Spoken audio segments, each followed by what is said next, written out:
Rabino Jacob Monsa, época Aharonim, año 1874 al 1949. Fue un eminente cabalista y educador de Damasco y Jerusalén. Nació en Damasco en el año 1839 al rabino Joseph Monsa y manejó un Talmud Torah en la ciudad.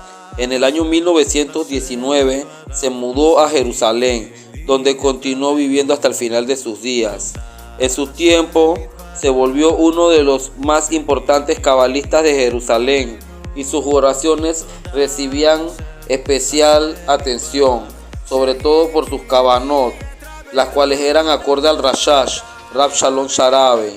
En efecto, se decía que consideraba las prácticas del Rashash para todo, incluso al comer, al tomar y al lavarse.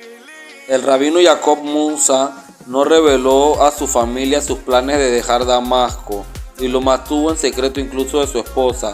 Un día simplemente caminaba de la sinagoga cargando sus talit y tefilín cuando pasó por la estación del tren. Simplemente subió al tren y lo tomó hasta Eretz Israel. Afortunadamente en el camino logró parar en una estación donde informó a su esposa y a su familia para que supieran que él estaba camino a Jerusalén. Una vez llegó, hizo todos los trámites requeridos para que su familia se uniera a él. Él explicó que el porqué de haber actuado de tan extraña manera era para saber cómo manejar esa situación de una forma normal, porque las personas en la comunidad nunca podrían creer que él se podría separar de ellos. En Jerusalén formó una asociación de inmigrantes de Damasco, las cuales juntaron y fundaron la Yeshiva Yagdil Torah, una yeshiva de mística y trabajo de acuerdo al Arizal, donde fueron estudiadas a medianoche hasta las horas del amanecer.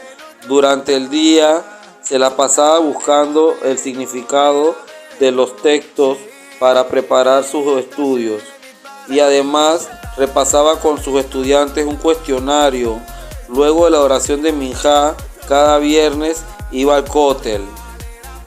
Más tarde estudió en la Yeshiva Rehobot Hanahar junto al Jajam Jaim Shaul Dweck, quien dijo que si su único propósito era enseñar al rabino Jacob las místicas de la Torah y la Kabbalah en su sentido más profundo, eso significaba que sus tefilot habían sido escuchadas y eso era suficiente para él.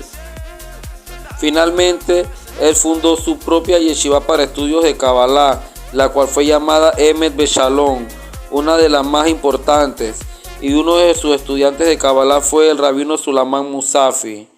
Durante el último año de su vida, para las plegarias de Yom Kippur, le dijo a su familia que estaba teniendo fuertes dolores de cabeza por el invierno. Poco tiempo después cayó en cama muy enfermo y murió el 3 de Adar de 5709, año 1949.